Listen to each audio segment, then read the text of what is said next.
चलो बच्चों, let us read the question first. Genes that are involved in turning on or off the transcription of a set of structural genes are called operator genes, redundant genes, regulator genes और polymorphic genes. वो gene जो कि responsible होते हैं, involve होते हैं इन turning on और of the transcription, की वो ट्रांसक्रिप्शन को ऑन कर सकते हैं, ट्रांसक्रिप्शन को ऑफ कर सकते हैं. ऐसे स्ट्रक्चरल जीन्स को हम क्या बोलते हैं? यहाँ पे जो की कॉन्सेप्ट यूज किया जाएगा, की कॉन्सेप्ट ये होगा कि हम genes, different type of genes के बारे में पढ़ेंगे. यहाँ पे जो मेंशन डिफरेंट जीन्स है. अब जीन्स का फंक्शन क्या होता है? जीन्स एक्सप्रेस करते हैं तो ये प्रोटीन्स बनाने में हेल्प करते हैं. ये मेन फंक्शन होता है जीन्स का. जीन्स किसी पर्टिकुलर कैरेक्टर के लिए होते हैं प्रेजेंट, किसी पर्टिकुलर कैरेक्टर को कंट्रोल करते हैं एंड ये बनते हैं न्यूक्लियोटाइड के सीक्वेंस से. न्यूक्लियोटाइड्स के सीक्वेंस से बनते हैं.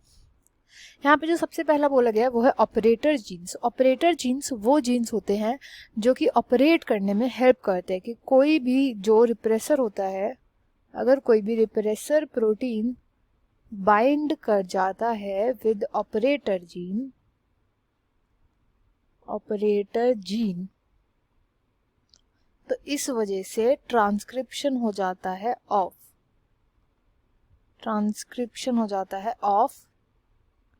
अब ट्रांसक्रिप्शन ऑफ क्यों होता है?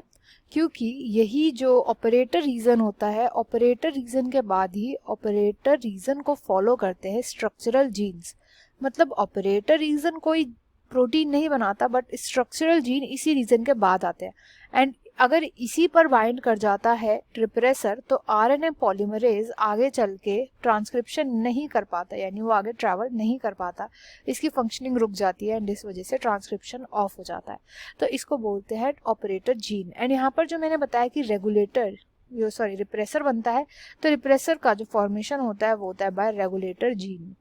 रेगुलेटर जीन वो जीन होता है जो रिप्रेसर को बनाता है.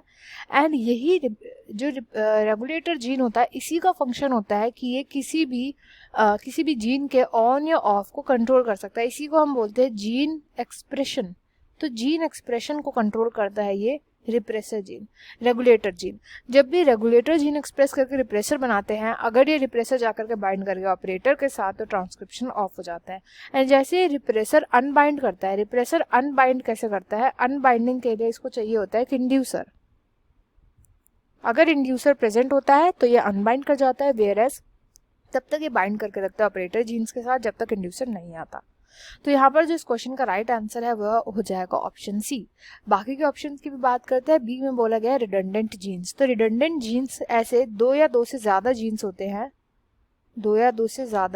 होते हैं जिनका फंक्शन तो होता है सेम फिनोटाइप को अफेक्ट करना. सेम फिनोटाइप, ये सेम कैरेक्टर को ये अफेक्ट करते हैं, सेम कैरेक्टर या फिर ट्रेट को ये अफेक्ट करते हैं. पर अगर सपोज कोई भी जीन एक्सप्रेस नहीं हुआ तो फिनोटाइप पर कोई भी अफेक्ट देखने को नहीं मिलता. फिनोटाइप सेम रहता है, वो ट्रेट सेम रहता है, कोई भी अफेक्ट देखने को नहीं मिलता. ऐसे जीन्स को बोला जाता है रिडंडेंट जीन्स.